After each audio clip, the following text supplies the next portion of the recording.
Hello and welcome to Nerds of the Old Republic, the podcast where we drink and discuss nerdy fiction and where I suggest huge books and barely finish the assignment like I was in high school. I'm Adam.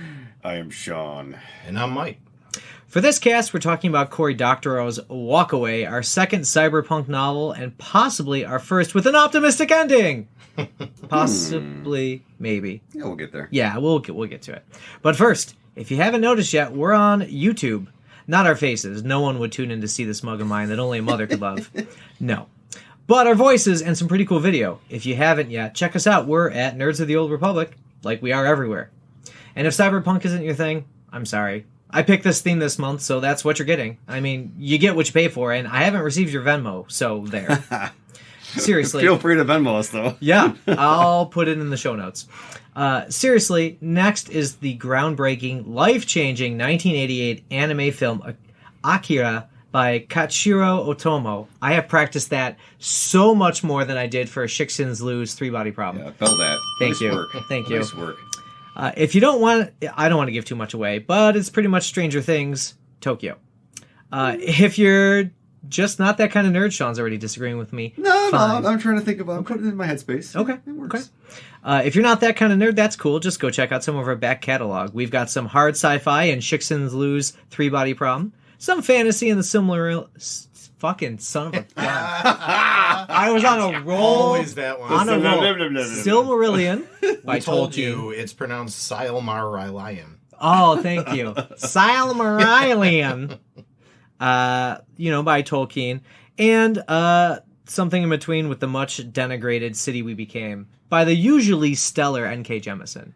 Wait a minute. Why the hell are you bringing that one up? Yeah. Because I want them to listen to everything. Okay. Yeah. Every single cast. Well, listen to that one if you also don't like that book. If you are a big fan of N.K. Jemisin, listen to it anyway. Yeah. And, if you got any problems with that, you know where to find us.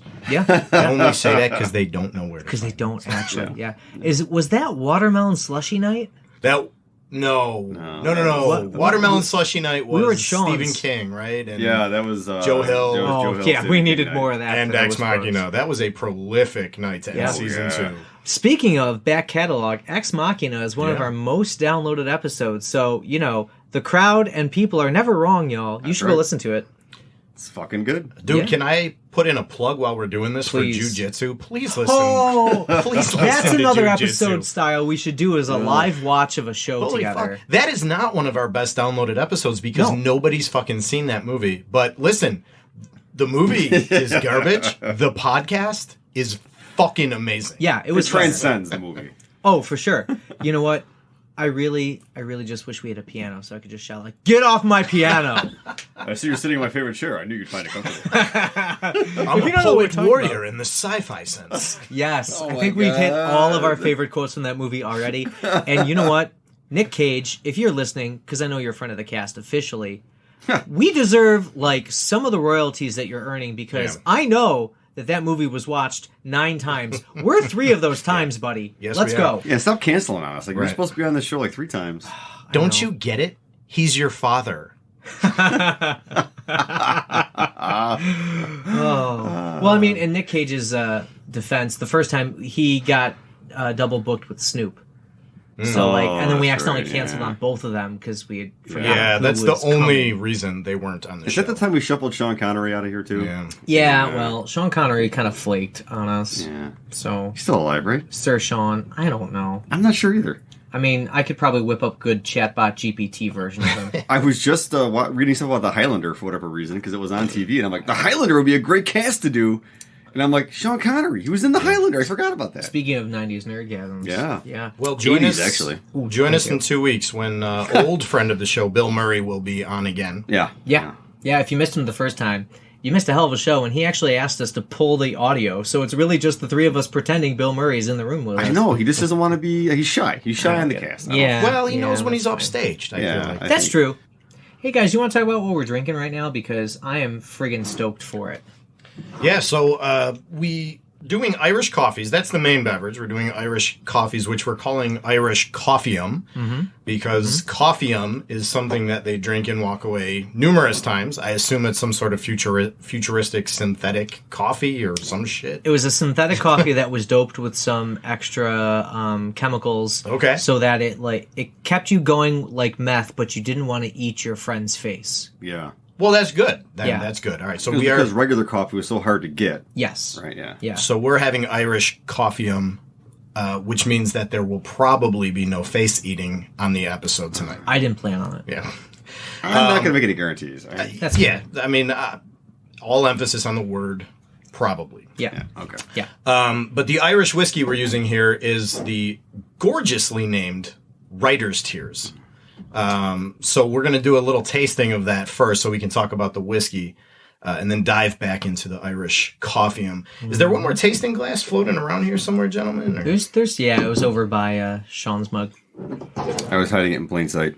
Not a movie we should talk about. Oh, God. Yeah. Wasn't that one of the Baldwins? One of the lesser Baldwins? Sean, you want to distribute those? It was the fifth Baldwin. Oh, there's somebody burned the nest. I made that up.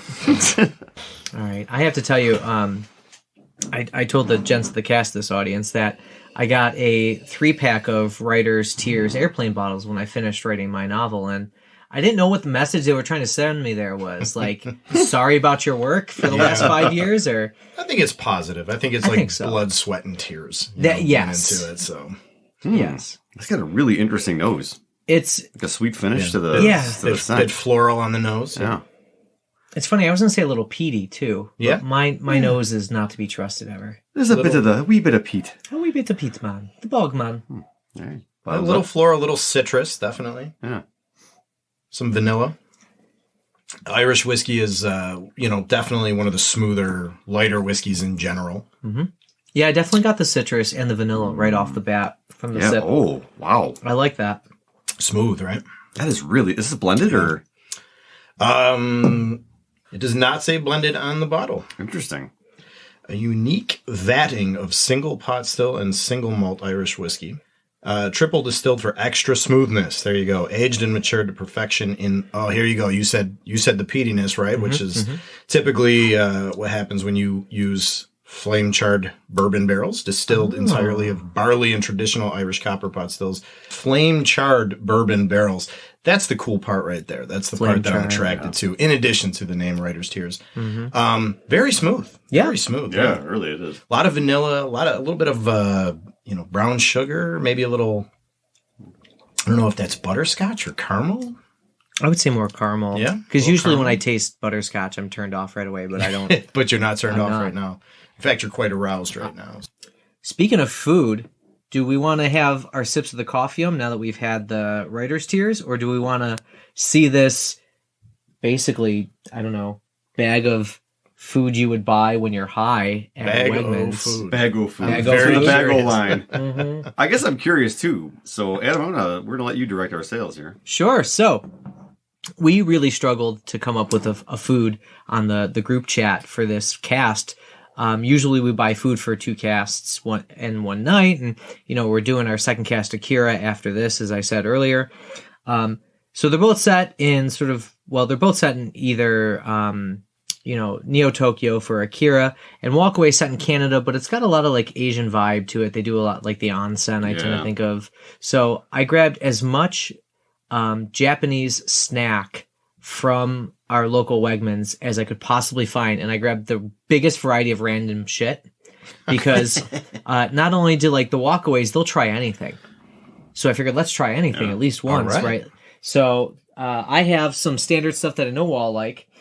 This is Nico's Big Choco Sticks. That's awesome. Dip their peanut. Experience the taste of real roasted peanuts in your Choco Stick. Ooh, damn! Right? Apparently a cult favorite in Japan. So if you're looking for your sweet, I got That you there. seems like it would go well with coffeeum. I think so. It's Dip it like right in there. Japanese biscotti. This, I'm fucking stoked to try, and it definitely screams Walkaway to me. It's Meiji Choco Rooms, sweet and crispy, milk and dark combination with a crispy cracker. chocolate-covered mushrooms. Those look like little butt plugs or penises or something. You do you, whichever, right? Whatever floats your It's a boat. chocolate suppository. I'm not actually sure if they're mushroom flavored, but they appeal to my senses. So there's that. Yes. We got a small bag of Those that. are fucking sweet, dude. Oh, it gets better. Standard wasabi flavored peas. These are one of my actual favorite snacks. Like, just I could pound this whole thing myself, and then. But you won't. No, I won't. He's just gonna Damn it. drink that thing like a glass. Honestly, it's at least a pound, maybe a pound and a half of wasabi peas. Nice. And I could finish that off in 2 days, and no one would want to Tune be into around our me. spin-off channel, Adam Eats. Yeah, honestly.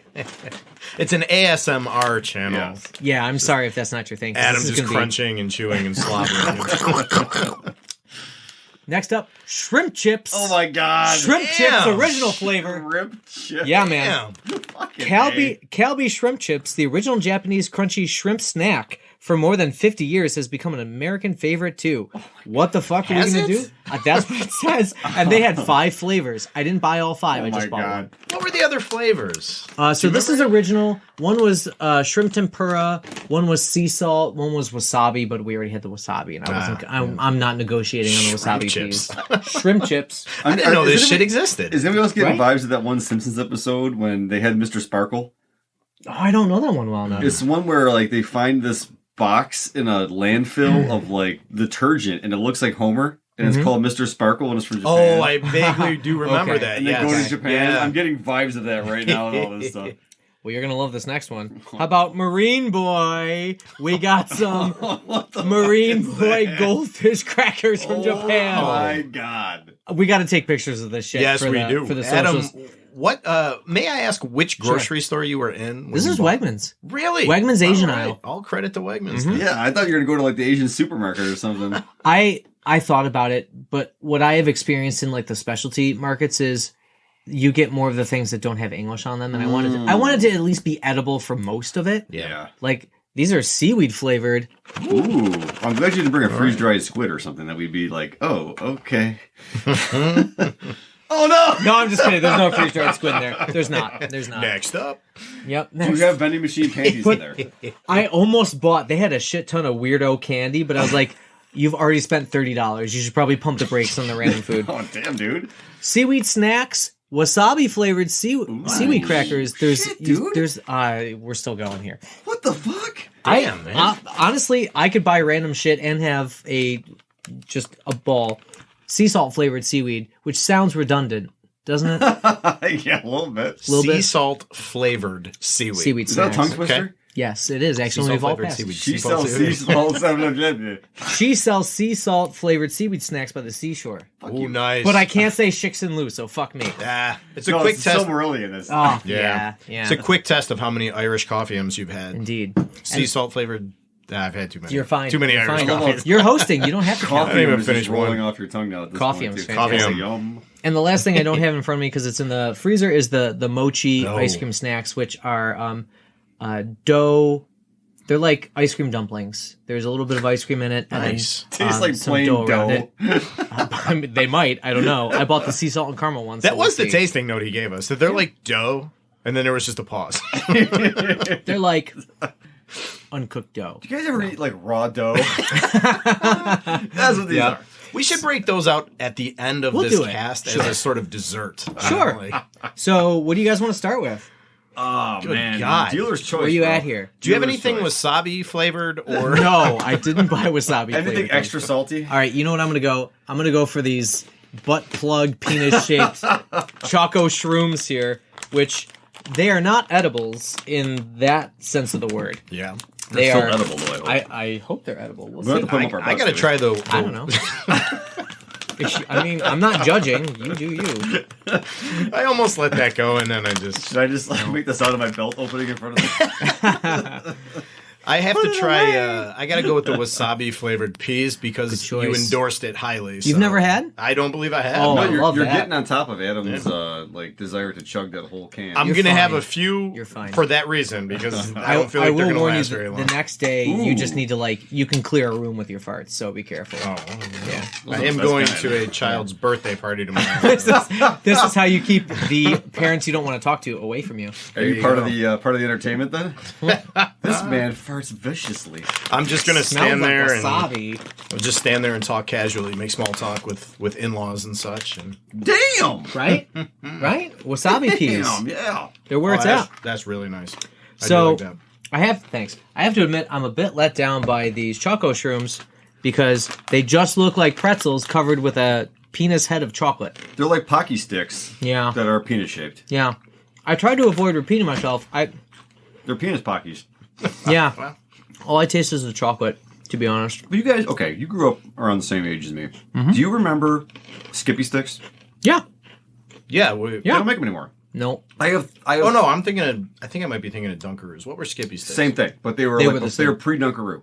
It was Dunkaroos were animal shaped crackers. But they were you like dunk. cracker sticks with Yeah. cheese. No, chocolate. Frosting. It was like the Okay. size of that can of the wasabi peas, and it was like a reservoir of chocolate, and then like animal cracker style, but stick. Yeah. And you Maybe I would get don't them, you remember. dunk them, and I would get them at my grandma's house, and whenever we were over there, she probably got them at Vidler's or some bullshit like that.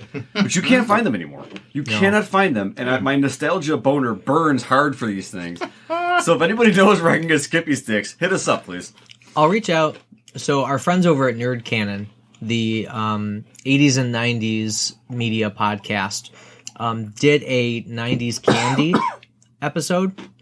And they had some candy I didn't think had been manufactured since 1995. Really? So I'll reach out to Paul and Beth and see if they have a line on Skippy sticks. I'd be forever in your debt, my friend. I'll ask. All right, so wasabi peas are a yes. Yes. Seems like. Very good. We do a trail mix. We'll grab wasabi peas, throw in some like sesame sticks and some like almonds and shit. Yeah. Some dried tentacles and Some treacle and some more seaweed snacks and treacle. stuff. That's what the hipsters eat nowadays, treacle. Really? No. Are they all British? I don't know. Does England have hipsters? Oh, I'm sure they invented hipsters, man. That's true. They all talk in a weird Cockney accent. Oh no, this is not. I'm good on these. I wonder So, if you can get your hand on the shrimp chips. I need Yeah, to let's try get those shrimp chips out.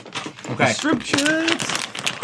So I don't know what original flavor means, but I'm going to open it and just give it a big huff and describe because when you open a bag of like processed food, Yeah. you get like that powder puff of whatever it's. Can whatever I it is. guess real quick? Yeah, It's go. gonna smell like shrimp tails. Shrimp tails Okay. seems right. I'm gonna guess beef on whack. I'm gonna just guess it. You know what? There needs to be more beef on like flavored foods. chips. I yeah. agree. All right, here we go. Patent pending. Jesus, this bag is thick. I don't want it to like explode all over your floor either. Is the problem because I could pop it. Well, the recording's it's a very Oh no, no. It's fishtails. It's shrimp tails and fish. It is. It's honestly shrimp food, but you know what? We're gonna at least have one. Does it taste like fish food? I haven't tasted one. I've just smelled the bag as I opened it. Oh God! Right? Oh, I'm sorry, Oh, Calbee fuck the shrimp Pams. chips. Good I don't Lord. know what you're doing here. you have fish Yeah, at home? Just that's- toss it in there. You know, if someone had a shrimp cocktail that smelled like this, I'd be like, all right, good, let's Yeah. have some shrimp. But when I open a bag of chips, that's not the smell I want to come No. out of it. The flavor is almost like Bugle-esque. Blech. I That's hope these awful. weren't expensive. No, everything was under $5. Dear Lord. God, Oh, man. Actually, no, I'd have to be really you know drunk. what you need? I'd have to be really drunk. We need some cocktail sauce. I was about to Cocktail say, sauce, we yeah. need some cocktail Just sauce. ketchup to dip it in. That'd be fine. We need bison dip that's flavored like cocktail sauce. Yeah. Get on yeah. that, Bison. All right, so Good we're not Lord. bad. I mean, we're 2 out of 3 here. What do you guys want to go We start next? talking about the book and maybe do some. Yeah, we'll do Yeah. the food in between. Okay. All right. All right, we are talking about Cory Doctorow's Walkaway, which was my pick. Doctorow has been a fan, or I've been a fan of Doctorow for a while. Doctorow's been a fan of you too. Oh, that's kind. I am, even though I was during COVID, I bought his most recent book, and then he did a virtual book signing. So you signed up, you got the e-ticket, you got a signed copy of the book, and then you got to be in the room with him, and I asked him a question, and he responded to my question. Damn. There was like 12 people in the room. Yeah. But I'm under no illusion that Cory Doctorow remembers me whatsoever. Not at I'm all. sure he does. But What was the question, just out of curiosity? Yeah. Do you remember? yeah, my question was, how do you write a dystopian novel that has so many different ideas in it without being didactic? And he said it was all about the characters. You have to make people care about the characters first, Yeah. and then the rest can follow because they'll care about what the characters That's care about. interesting. I can use that in our discussion. Thank you. Okay. Oh no. Oh no. So, Walkaway is set in essentially near future. It's a near future dystopia where specifically Canada has kind of fallen apart. There's such large social inequity that the haves are called Zadas or Zada riches, and the have-nots are like everybody else. You know, you're basically fall out from the gig economy, so you're either a gig worker or you own everybody around you. And so the title comes from the decision that the main characters make, which is to literally walk away from what they call default society. So they move into northern Canada, where all of these kind of like 21st century communes pop up, where everyone has a very different sensibility. Everybody shares everything. The whole goal is to like build a society together. There's a big emphasis on like consensus and agreement and discussion before decisions are made, and then like not owning things yourself. And we'll get into more about what that means when it comes to like the B&B and that sort of thing. But that's kind of my general shakedown of it. I've said this is our second cyberpunk. Does anybody want to like chime in with other cyberpunk experiences you had? I know, Mike, you've been big into Neal Stephenson. You graced us with him. Anything besides Stevenson that you like in cyberpunk or you think of? I've read William Gibson. I've read a couple of his books, including Neuromancer, which is sort of like the birth of cyberpunk. That's on my to-be-read list for honestly, I liked Snow Crash better, but Neuromancer was fine. I've seen some cyberpunk movies, the ones that everybody knows. But the genre... Such as the seminal 1996 work Lawnmower Man? Actually, I have not seen that one. Is that a cyberpunk? I only throw it out there because it's the most ridiculous 90s take on what VR will be and could be. Yeah. Where psychologist experiments with VR on an idiot, his Lawnmower Man. Right. Have you read the Stephen King short story that's ostensibly based on? No, that is exactly based on the Stephen King short story it is. The Stephen King story has nothing to do at all with the movie. Fantastic. Other than the fact that it's called The Lawnmower Man. Yeah. I gathered as much because you gave me this face like, huh? Yeah. When I started talking. But you're right, the movie is kind of cyberpunk. Yeah. But the story is not. Yeah, that's weird because like the movie is the psychologist experiments on his Lawnmower Man, who's unfortunately probably, has a mental deficit below normal IQs. Yeah. And he becomes a genius through using VR and then wants to take over the world and all the technology because he becomes power hungry because of his genius. Uploads his consciousness into the web. Yeah, he does. He's like Dis before Dis, which Indeed. We'll get to. Yeah. This might be a mega cast, gentlemen, between the food, the drinks, and then all the ideas we have to talk about. But Damn. So... Yeah, no, I was saying that cyberpunk is something I have a loose affiliation with, and I like the idea of cyberpunk more than I usually enjoy cyberpunk. I feel like I'm waiting for. Obviously I'm an unabashed fan of Snow Crash. I feel like for me that's like, I'm there too. That's the one. But there's Sean, you will come around with reason. He will listen to reason. I'm just waiting my turn. Yeah. No, I'm done. It's your turn. Sean? See the episode on Snow Crash for my thoughts on Cyberpunk. You really should see the episode on Snow Crash, by the way. Well, you'll know exactly how I feel about this. However, I would also say, see 2 episodes later when Sean was like, you know what? Cyberpunk and Snow Crash weren't they weren't as bad as I originally thought they were. Yeah, maybe it was the alcohol talking. I don't know. Be. It took some time to settle. I did come around a little bit, but I think I'm gonna piggyback on Mike's thing. Like the concept is interesting to me, but the execution has been sorely lacking in my experience. It's like me and edibles. It sounds like a great idea, but the execution just never works. Indeed. Yeah. All right, so now that we got that down, if you've never, dear listener, heard of cyberpunk, it's basically near or far future dystopian, but it's heavily leaning on, technology being both the savior and the crash of society. And we're talking about like Internet 3.0, 4.0, 5.0, and then technologies that are driven off of that. So when we talk about Walkaway today, it's going to be a lot of like the maker culture, the coding culture, and that's kind of why it's categorized as cyberpunk. Or as Neal Stephenson once said, it's the Bhagavad Gita of hacker, maker, burner, open source, Git, GNU, Wiki, 99% adjunct, faculty, anonymous, shareware, Thingiverse, cyberpunk, LGBTQIA+, squatter, upcycling culture. It's like a German word. Yeah. Just keeps going. Really is. And it does sound like something Neal Stephenson would say. Yeah, I'm sure. So, Yeah, it does. It's in character. All right, so Which I mean in a positive way. Sure, I'm sure for Sean Stevenson does as well. Yeah. Yeah.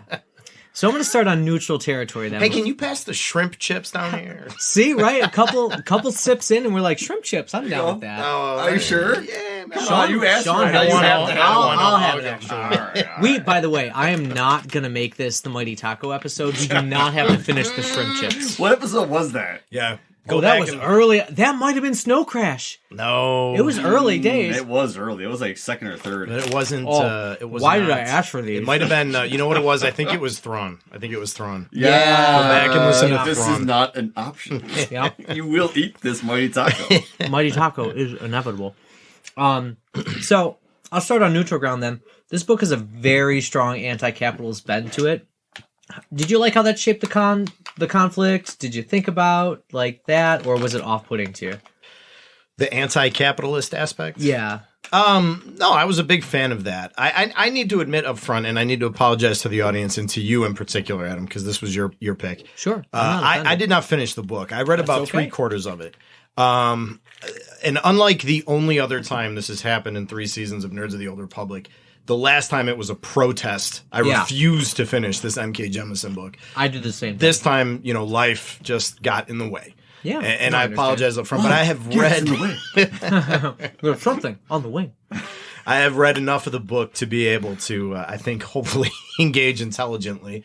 No, I'm sure. But the anti-capitalist thing was actually one of my favorite part of the books. I wouldn't describe myself as an anti-capitalist, but I enjoy anti-capitalist fiction. Mm-hmm. I enjoy that theme in my books and movies very much, and obviously, this was very upfront in this book that's what it was about, and I liked that. I did like that. That was one of the ideas in the book that I was a huge fan of.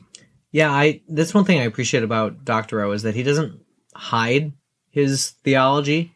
It is what it is, and it's going to be there. So you either like it or you don't, and that's okay. It's a good way to put it. Sean, what'd you think? I don't know.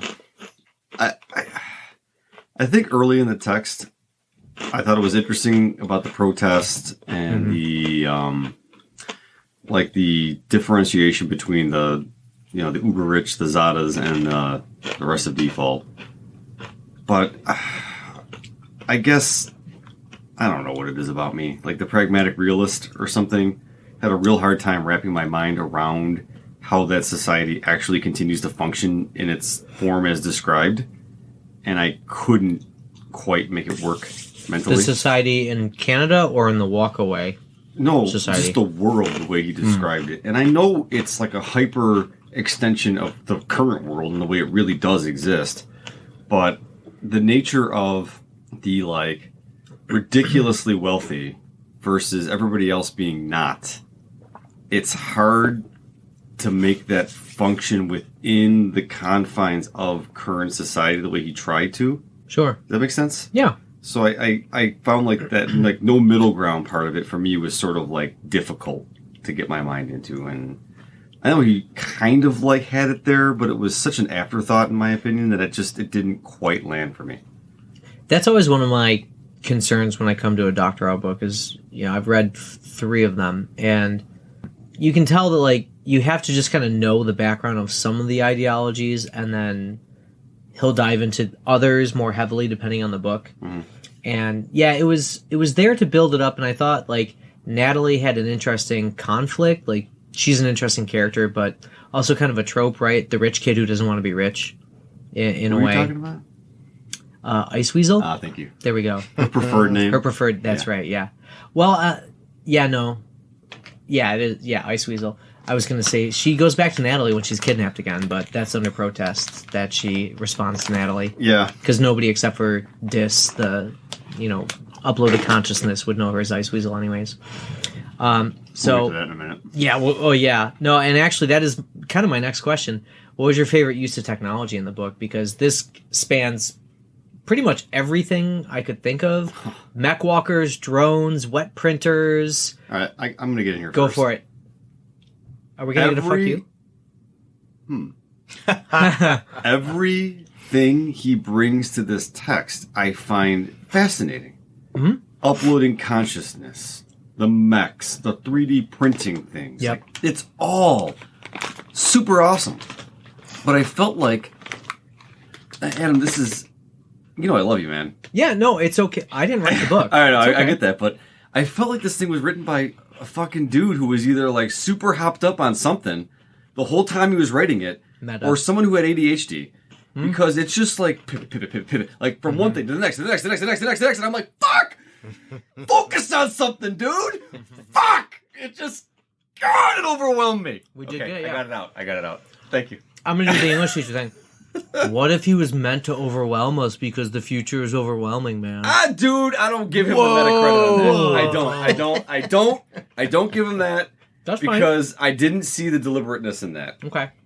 What I saw was somebody who had a shit ton of fucking awesome ideas that he wanted to get into, and should have probably wrote a trilogy of books about them. Yeah. Instead of trying to make it all work with one, what kind of turns out to be almost like a series of vignettes about a group of people. Yeah. That, I know you mentioned earlier about the whole like caring about the characters when you asked them that question at that live thing, and I'm like, well, fuck, I didn't care about any of these people. At the end, I was like, I wanted them to fucking die. I'm like, I'm done with you. I am done with you, fucking assholes. I'm done with you. All of them fucking sucked for me.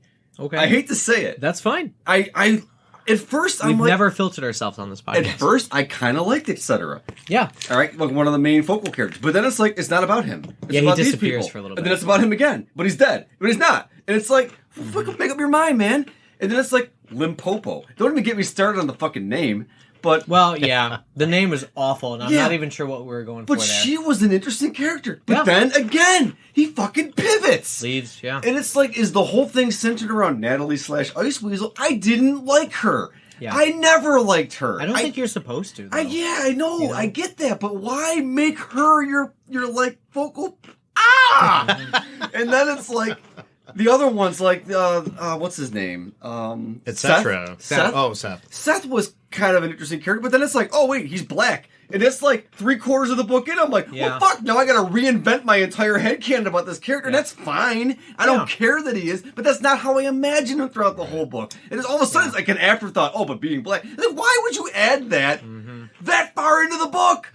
Yep. I've already formed a picture of this kid. We got no description of him for the first 300 pages. Exactly! Ah! I'm thinking the other ones. Like Natalie's lover there. What was her name? Gretel. Gretel. Who the fuck is she? I got nothing except that she's a big Icelandic chick. She's a big Icelandic grandma who likes to fuck. Yeah, And she's like, great at it. That's all I got about her, and I'm like, I think that's okay. And that's the thing. Ultimately, Yeah. fascinating starting points. Mm-hmm. I love like the branching off ideas he has, but then it's like the follow through to me left me going like, well, what the fuck? Like it was like a choose your own adventure novel, but I read it straight through without actually choosing my own adventure. You know what I mean? Like that's what I it can felt see like. that.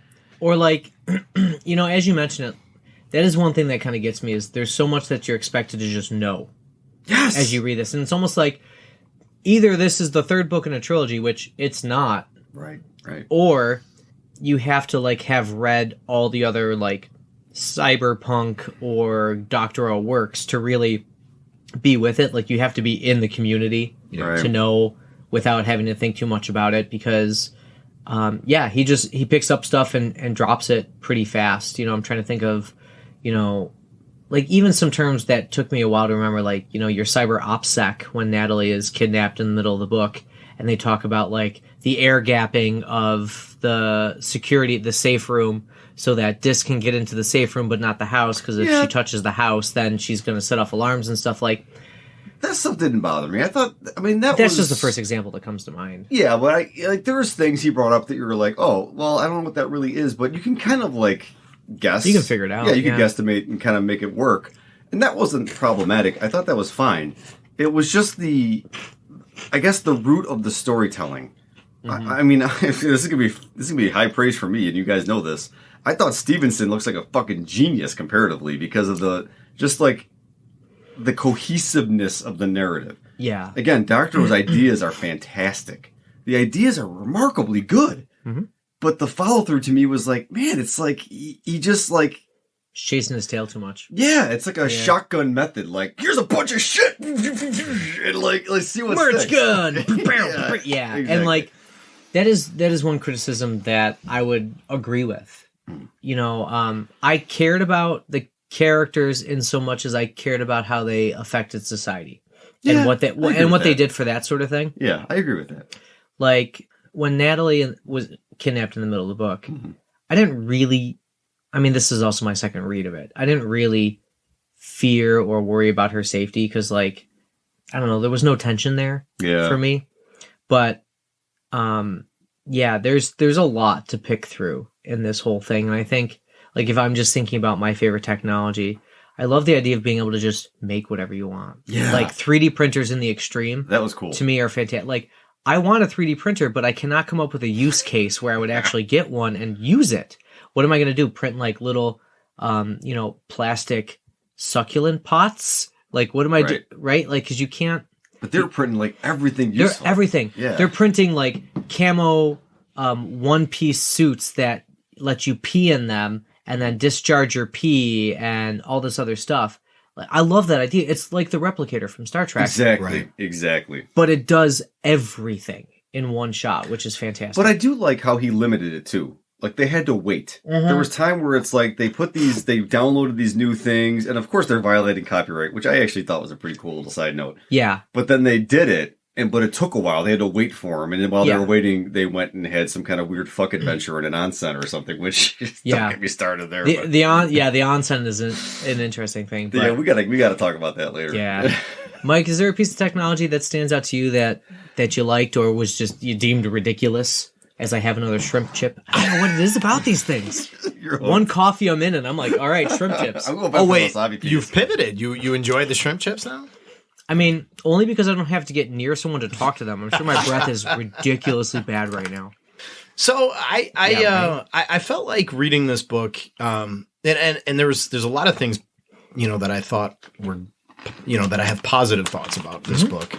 But I feel like the tone of the cast has veered sharply. You do you. Don't let us. No, because there's this points. Is Snow Crash over. There's points. Not sorry. There's points that I want to pick up on here that I do agree with.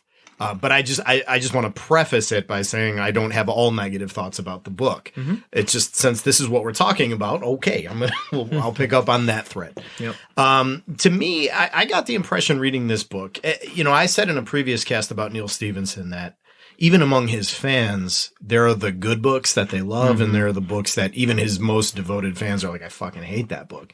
For me, that was Termination Shock. Oh, God, yeah. And one or two others that I did not like very much. And then there are books by him that I think are just fucking insanely great.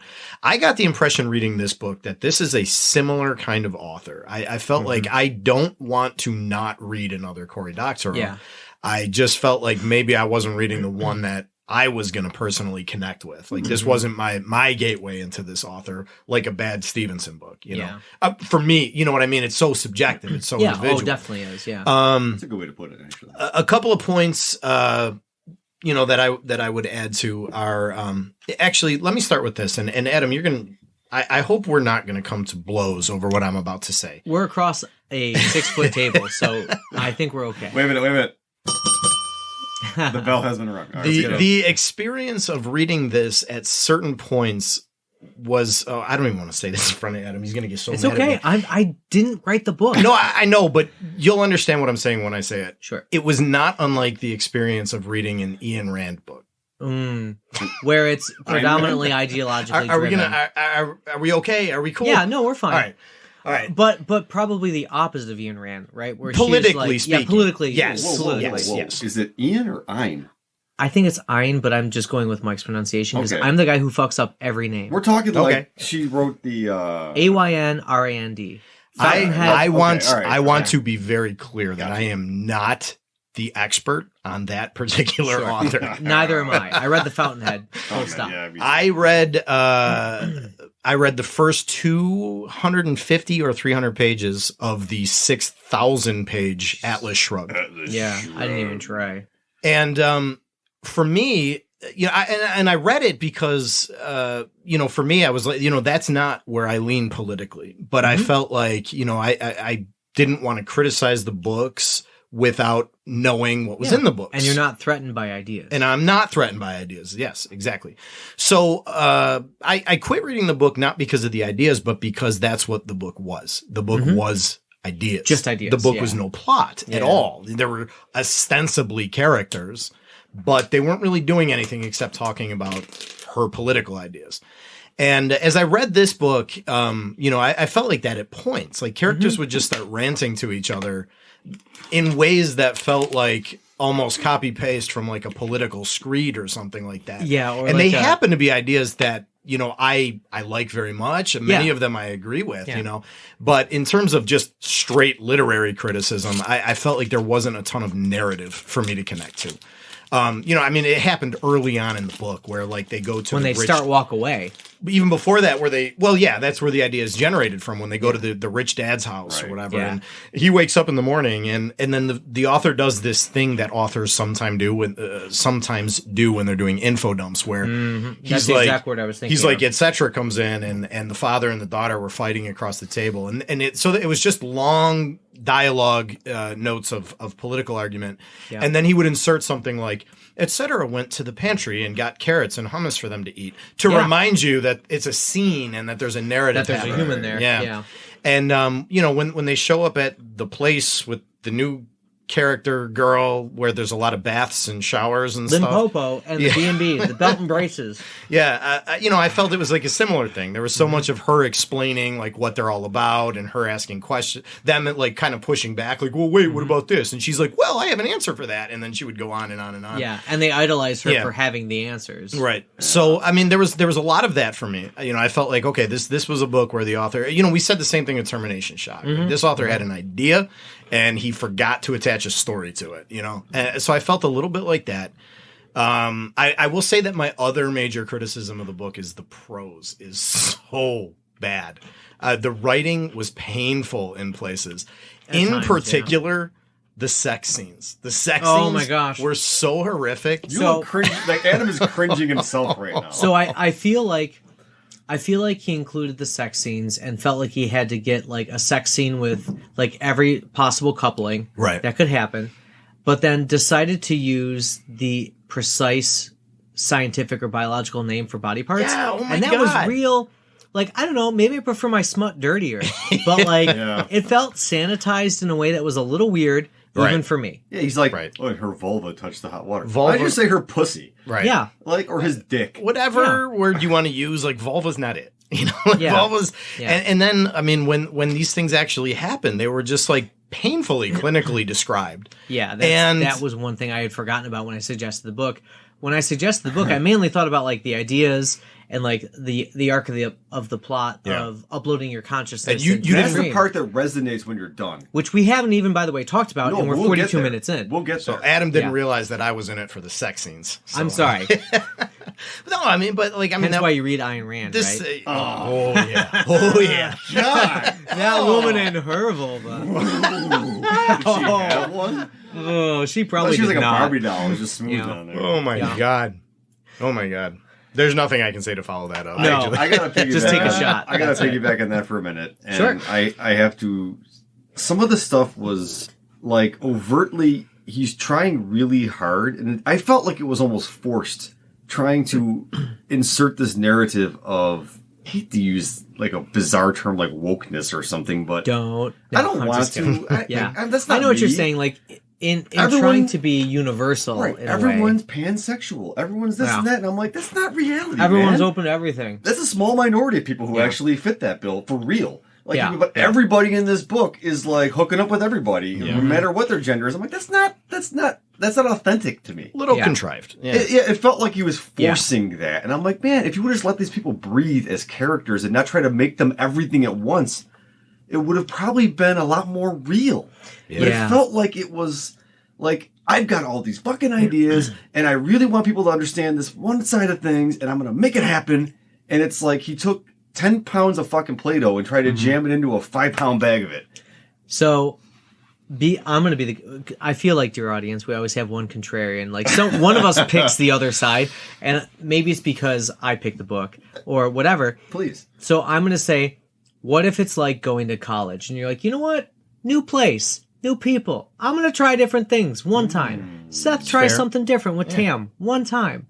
Or maybe multiple times. Well, I mean, that kind of fits the whole premise of the book, the walkaway thing. You know? I mean, if it doesn't work for you, just walk away. You know, but I'm sorry, that's fine. Yeah. That's fine. But then there's those throwaway lines almost where it said like, oh, etc. had hooked up with guys before and girls. And it's like, and then so had Seth. And like he had a girlfriend Anna, he wanted both. And the same thing with all the girl characters. And it's like, all right, dude, I get it. Yeah. I get it. Yeah. Maybe a handful of them are like curious and all this and they want to do these things, but maybe they kind of settle into something. It just, again, it doesn't jive with reality. I want to ask this question, and I'm openly asking this question, Adam, hoping that you can like solve this for me, because one of the biggest things I struggled with, not to put the pressure. That's fine. No, I don't. I literally am asking you this question. Where, like, for me, one of the best part of the book for me was the premise. Like, what if people just were like, fuck all y'all. this shit. Agreed. That appeals to me. I love that. But then for me, one of the things I struggled with is like, but, this is supposed to be like, a post-scarcity society. And they're walking away from this into, like, we're going to walk away and start our own thing. But they have, like, the replicator technology where they just make whatever the fuck they want without really having to struggle or labor for it. Well, they do have to scavenge. So, like, there's there's the abandoned factories. But even their whole attitude, because, I remember, like, one of the parts I was reading that I was scratching my head a little bit about, like, they were just starting to figure out, like, this place that they had wandered into with the baths and showers. Oh, yeah. So that would have been etc., Seth, and Natalie, Nee, Ice Weasel. And then some antagonist who's like a new old character shows up, and it's like, oh, this guy fucked up the last shit we tried to do. The guy who burns down the B, like comes and like takes the B&B and he's like, this is mine, I'm gonna have leaderboards and shit. Right. So they're like, so what are we gonna do about this? And she's like, nothing. If he wants to take over, that's cool. And they're like, well, won't he just build it better? Won't he just fuck it up again? And she's like, we'll just come back and fix it.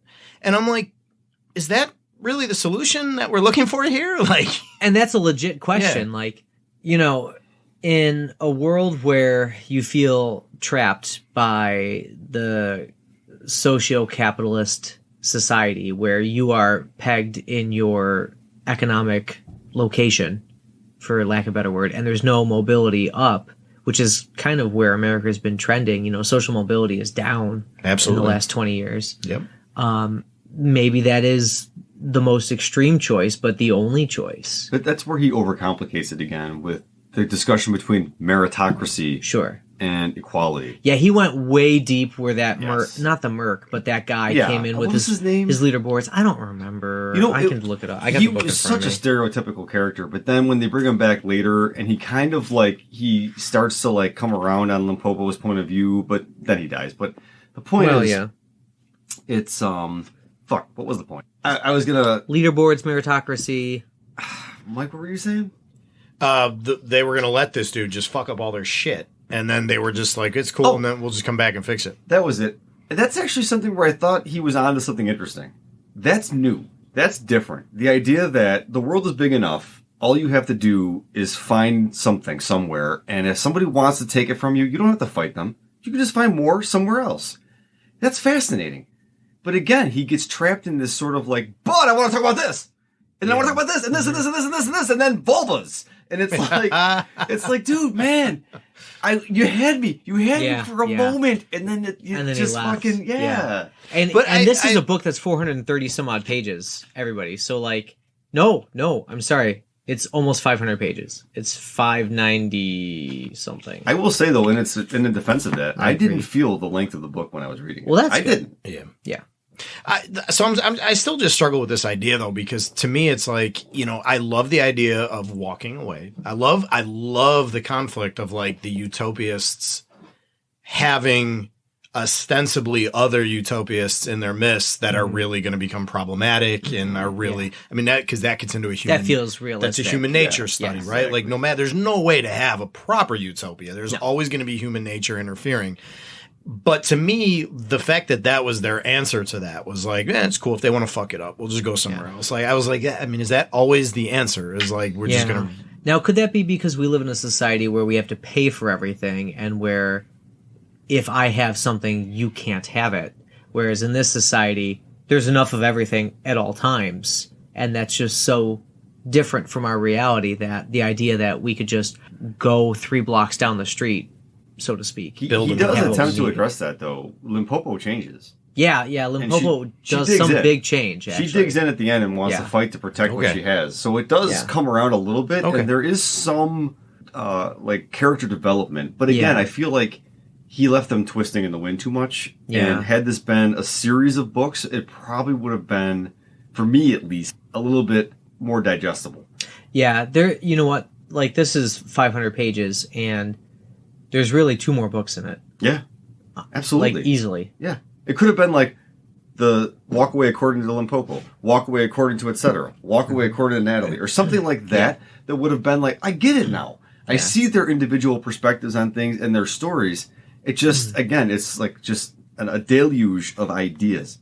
But we have to get into the main idea. We do, which is uploading your consciousness. Like the pivotal technology that the Zadas want that makes them send mercs into Walkaway, and that's what they're most threatened by. So at a certain point in the book, they are able to scan people's brains, like they have brain scans, and then bring people up as Sims. And part of the struggle for that is bringing the consciousness up, running the Sim within parameters so that they don't go haywire and crash themselves because of the idea that they're dead, they're meat dead, as they say, and they're only a Sim. And at first, only certain people can do it because of their personality traits, I suppose. Right. And then they get enough people scanned, and Ice Weasel. Yeah, I cringe at that name too. The naming conventions blow. Yeah. They blow. Ice Weasel. You know what it Baron does? von Puddle Ducks. Fuck that. Well, no, it does kind of sound like, what if you took an adult who had to take a different name, right? And was name themselves. What would I pick? I don't know. Baron von Long Dick Schlong? I don't know. Like, I honestly don't know. And like, if I were thrown into a situation where it's like, I need to reinvent my name right now in front of this person who is like, I don't know. I don't know what I would say. But I mean, that's different. Like, in any case, you would probably take a long hot bath. Yeah. And then move into a long cold bath. Yeah. And then go take a shower. Yeah. And then whip myself with scalding hot water. And then pop your toe in someone's mouth. And pop your my toe in someone's mouth. And then maybe use the word vulva again. Right. Just like whispering it near the water's edge. Vulva. I was going to do that too. Yep. That, by the way, that is going to be our commercial for this episode. Right there. You and I going, vulva. All right, time match. I will make sure 52 minutes in.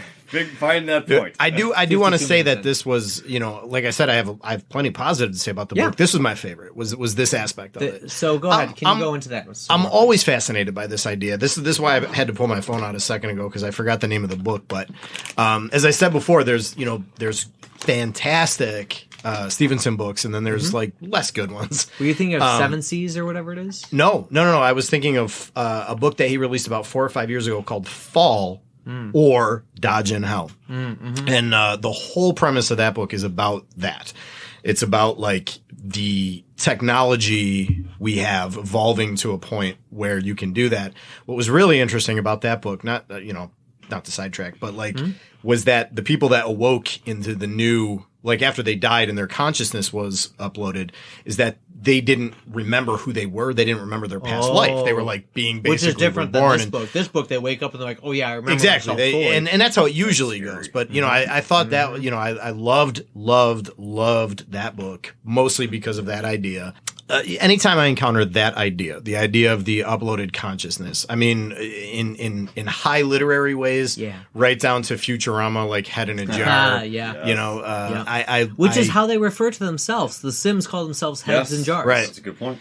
Right, exactly. I love that idea. I love that concept. It fascinates me. And, you know, we were talking, I think Sean, you and I were talking recently about, what's the name of that, Netflix series where they're able to, the rich people are able to like constantly re-download Altered Carbon, which is a great book. Show, Even better Netflix series. You know, I love that idea. I love that concept. And for me, that was the best part of the book.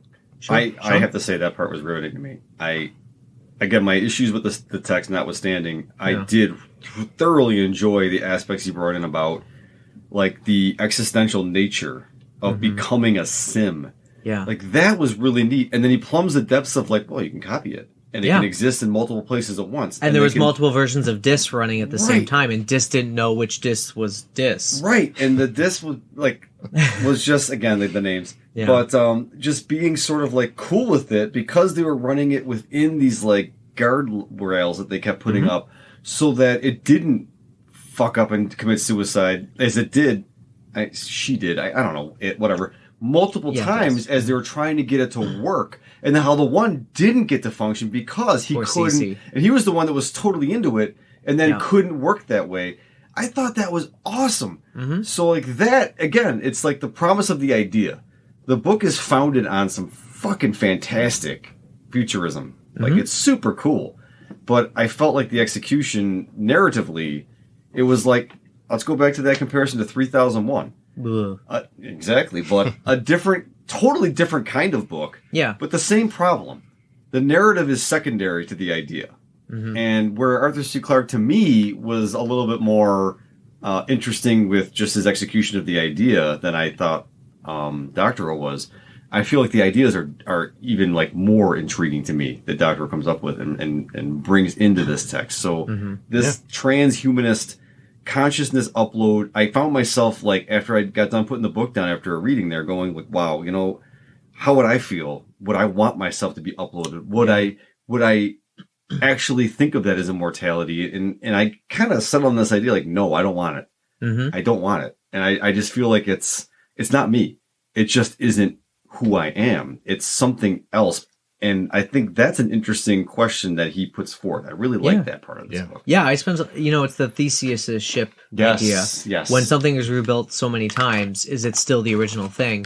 And they even go into in the in Walkaway, like, would you, if you got the flu, would you upload your consciousness and just be meat dead for a little bit until your flu was gone? Or would you upload your consciousness and then they use the word distill yourself back into another version of you to avoid the flu? Like, I don't think I would do that because I can't fathom being invincible in that way and still feeling human. Right. But then there's the whole there's the whole epilogue at the end where they talk about how society has changed when everyone just is a consciousness and what that means for reproduction and when you see people again and how that works, that I find intriguing. And I think the way he addressed how the rich people would want it so badly that they would go to kill people and go to kidnap people, that feels right to me. Yeah. I wish that there was a little less didacticism involved around that, a little less explaining. It's almost like Doctorow realized that not everyone has read all of the theses that he's building his worlds upon. Yeah. And you have to like backfill some of that for some people, but at the same time you need to move the plot forward. I thought it was, you're bringing that up too, the interesting thing about Limpopo being both digital and real at the end, and then etc. being only digital. Yeah, the choices that they make, like you can have either way. Yeah, and how like it goes in two directions, and I'm like, now it's getting like fucking like the Garden of Infinite Paths, and it's like, wow, at this point, again, he's got this incredible idea, but not enough bandwidth in this book to really explore it. And that was disappointing because it's like, wow, this is a great idea, but it becomes an afterthought again. Yeah. So I feel like the greatest compliment that I can pay this book is that we've been talking about these ideas for like 30 minutes now, you know, and I feel like we could just keep going. Yeah. You know, on the ideas. There's so much. It's, you know, we're at an hour. Right. And granted, sorry about that, Sean, the editor. Granted, about 25 minutes of that is food and drink talk. I can cut 80% of Adam out of this thing. That's how I feel about most things, basically. So, oh, come on. Sean's got a filter where he just finds my waveform and he just like takes the timestamp where I'm existing and like cuts me to 30%. Oh, audience, you have no idea. No.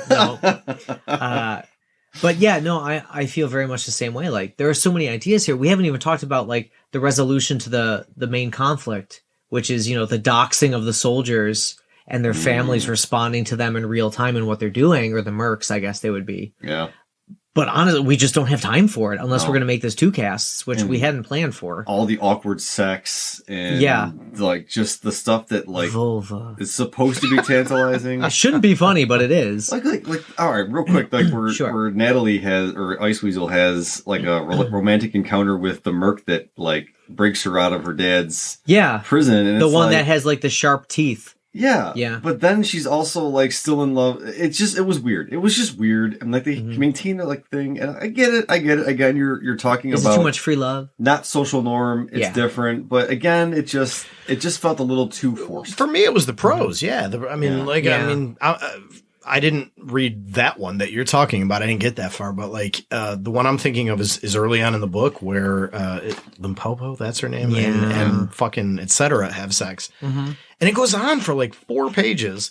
After like 10 pages of setup where it's like, they were naked, but it was cool. It wasn't sexual. They were just standing in the onsen. There's no sex in the onsen. Literally the first time you read that, you're like, okay, so it's obviously sexual and they're going to have sex. That's clearly telegraphed. Yeah. And then he says it like 18 more times. Like, she thought he had a cute ass, but like it wasn't sexual. They were just naked. Everyone's got bodies. I think is what. And so then, of course, they started having sex, and it was just like the prose was so awful. It was like he fucking stuck his toe in her mouth, and he kept saying they hadn't kissed yet. Like, he said that multiple times. Yeah. He's put his toe in her mouth, and they hadn't even kissed yet. And I'm like, that's not sexy. Yeah. And you know what? It's interesting because like Doctorow being such an intellectual, it is like that's how he writes the sex scenes. Yeah. For intellectuals. Apparently, I'm not smart enough to pop my toe in someone's mouth. But I wouldn't recommend it. No. I wouldn't recommend my wife would not appreciate that. What I mean, here's what I mean about the prose is I'm quoting him. Sure. He used the word popped. Yeah. He popped a toe in her mouth. That is horrific writing. Yeah. Like, that is so bad. The cuddle puddle bothers me a little bit. Although I did use it on accident in real life one time. I literally... Too cutesy. Yeah, I literally... When I read Cuddle Puddle, I literally closed the book for a minute. I had to compose myself. It did feel very collegiate in a way, like, you know, college freshman, where you're like, okay, now I can be around other human beings and no one's, like, judging my interactions with them in a way. That way. I get that. Right? And again, maybe that's part of, like, the joy of going to a place where no one knows you and you can reinvent yourself vis-a-vis college. But, as prose... that wasn't some of the strongest stuff. Yeah, for sure. I agree. So, well, we're at recommendation time, gents, and I'm gonna say yes. I think that was obvious. If you didn't. This was the book I picked and read it a second time, and I'm like, fuck no. Like I'm gonna say yes, but expect it to be a cerebral read instead of like a page turner. You know, this is more. I like how you compared it to 3001. Even though we didn't like 3001. Hey, wait a second. I mean, you shouldn't have. No, I'm just kidding. Ouch. I'm just kidding. No, it's true. Arthur C. Clarke. He's dead. You know, in that, true. He's meat dead. That's right. But, thank you. And in a way, like, there's a lot here to think about. If nothing else, like you said, we've spent an hour and we could go for another 2. If we wanted to. So that's where I'm at. And my recommendation is going to be, you know, you mentioned Arthur C. Clarke, the same recommendation I gave for Arthur C. Clarke for this one. I'm going to say, like, from reading this, my sense was yes on the author, and I would like to continue to investigate this author. I'm going to say don't start with this book. I'm going to say, like, maybe work up to this book. I feel like there's, and I don't know, and you're probably a better judge of this than I am, but my sense is that there's maybe a better entry point for someone like me.